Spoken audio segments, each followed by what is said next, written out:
my guest is Sam McClanahan. Sam, how you doing? Very good, very good. Really nice to meet you here at Codestock.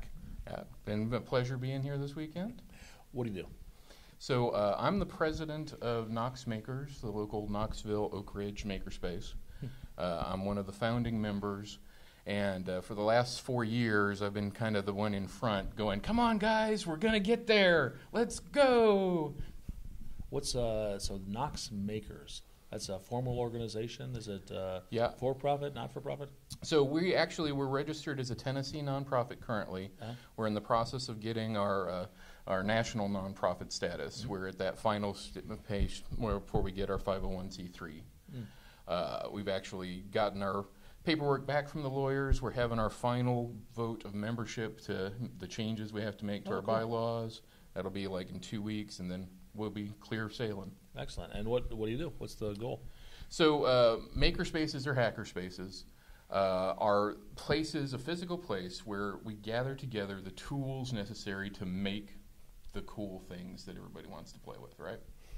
So we get a space, we fill it full of tools, we fill it full of ideas. What kind of tools?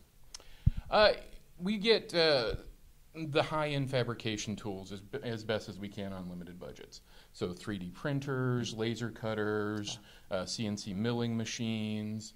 You know, we've got some odd things in our space that we've just been lucky enough to get. Like we've got a vacuum chamber that you could, crawl into.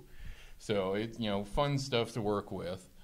We used to have a Cray supercomputer, but the guy actually, his project, he brought it into the space, and he started the project of refurbing one of the old Jaguar supercluster units, and he got it up, he got it running. We had everybody, was having a great time working with it, and then Google came in and said, that's a real resume builder. Would you like to come and work for Google? Oh, so he went away. I have a supercomputer here in my pocket that I use to look at pictures of cats. Yeah, exactly. Or you could use the cloud. You could just get an Azure account and put it. Well, yeah, but it's a lot cooler to be the only hacker space in the world with a supercomputer. Well, I have 1,000 virtual machines at my fingertips in 15 minutes. Well, yeah, that's true. It is cool to do that too. We've done a lot of classes on how to do that, working with Azure, working with Amazon Elastic Computing. There's just something visceral about having it there. Turn it on, the fans actually suck it down where you can actually see it kind of sinking into the concrete the littlest bit. Let's get back to the makerspace. Makerspace. Or hackerspace. Those are synonyms, right? Yeah, it really depends on who you're actually talking to. If you're talking to a government person, you use the term makerspace. Part of the maker movement. If you're talking to somebody who's been in the community for a while, the term hackerspace is more accurate. Hackerspaces were started decades and decades ago. There's one of the very first is in Berlin. It's this beautiful place. They've got 30-plus years of history behind them and just fantastic projects where they've done beautiful work, very positive for their community. But hacker still has that weird little connotation in the back of the popular media's head. So you've got you give them tools, and people show up on a Saturday, and they do stuff. So the idea is that for the people who want to be members of the makerspace, we charge them $50 a month, and different makerspaces charge different depending on what it costs to get their set up. But we've actually tried to keep our costs down very low. All right. And that gives you 24/7 access to the space. Oh, all right. So it's not just one-day event. No. It's an ongoing thing. Yeah, and a lot of people will come and actually use it as a co-working space in addition to using it for their projects. Okay. But we try and have formal sessions every Tuesday night, every Wednesday night, and then we'll do group, everybody get together and work on this thing on Saturdays and Sundays.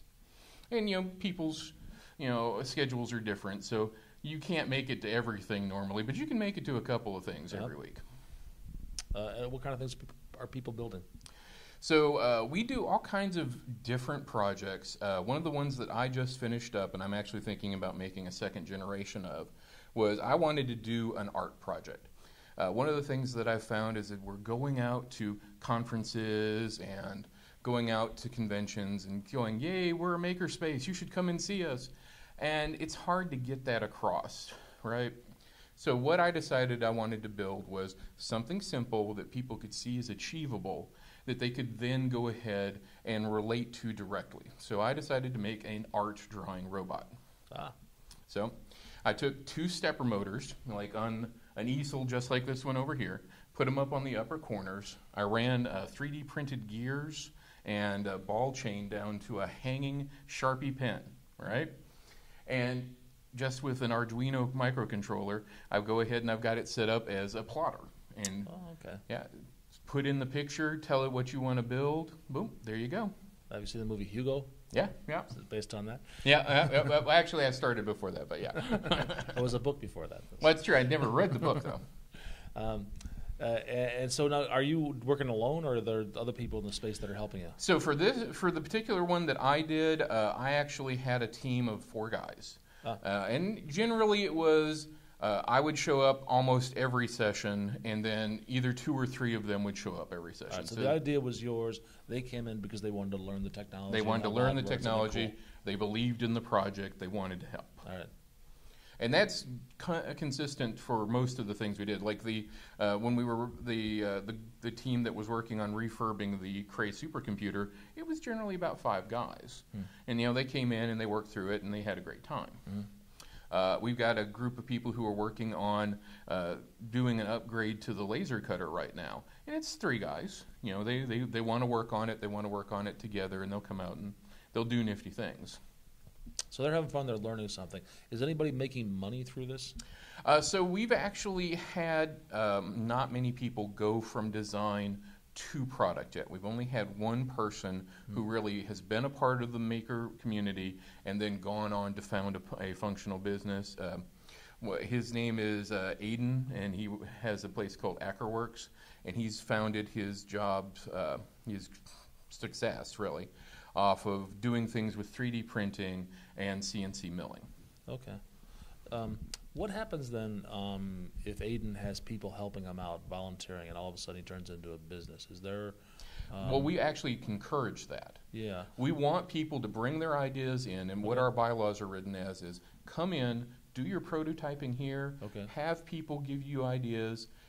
Coming up with the original idea and being willing to see it through, that's 99% of any product. Sure. Having people around you is awesome. It's a great support network, and we try and encourage the culture of, yes, you are supporting. You don't expect to be, a business partner in it. Okay. But if somebody wanted to come in and do a business partnership, they could. So I'll take an example here. So you're building this robot, this artistic robot, and people are volunteering. The hardware is yours, the idea is yours, other people are contributing to it, and then next week you say, you know what, I could make money off of this thing. Is all this intellectual property and all the work done, is that all yours, or do you have to share it with these other people? Well, no, so the bylaws are written so that if I come in with the idea, I'm the team lead for it, it's my IP. Okay. That's... we try and keep it friendly. We've never had that situation come up, and very few of the maker spaces have. Generally, it's been, hey, I will seriously, I'll buy you pizza and beer. Come out and help me with this. That's been our problem. It hasn't been the IP fights. Okay, all right. These are all over the world. You said there's one in Berlin, Germany. There's ones in Chattanooga, Tennessee. Nashville, Louisville, Atlanta. I mean, every major city has a pretty good sized one running right now. So my viewers are all over the world. How can they find a makerspace near them? The best place to go look is hackerspaces.org. Okay. Beautiful listing. Everybody tries to make sure that they've got their basic information, and they make a real effort to keep things updated. And they can show up with an idea and with hardware, or they can just show up. They can show up. Yeah. And look for somebody else to help. Yeah, exactly. A lot of people get their start by coming in because they're interested in one thing: 3D printing, microcontrollers, quadcopters. Something sparks their interest. Get in there. It's like the old user groups. Remember when it used to be, you couldn't get support on the internet, so you would actually go out and join a user group just to be able to do things. Sure. It's that kind of thing for more esoteric subjects. Cool. Anything else? Yeah, yeah. Do you have an online presence? Yeah, knoxmakers.org. If you're actually in the Knoxville area, please check us out. We're actually in the process of moving from our current location, just the Knoxville side of Oak Ridge, to a spot off of I-275 and Happy Holler, much closer to downtown Knoxville. We've been doing some reaching out into the community, and we think our membership's going to dramatically increase. We're going from just over 1,000 square foot facility to a 4,500 square foot facility. Wow. We're going to have a lot more room. We're going to have some dedicated areas for people who want to work on larger projects. It's going to be awesome. Sam, thanks so much. No problem. Thank you.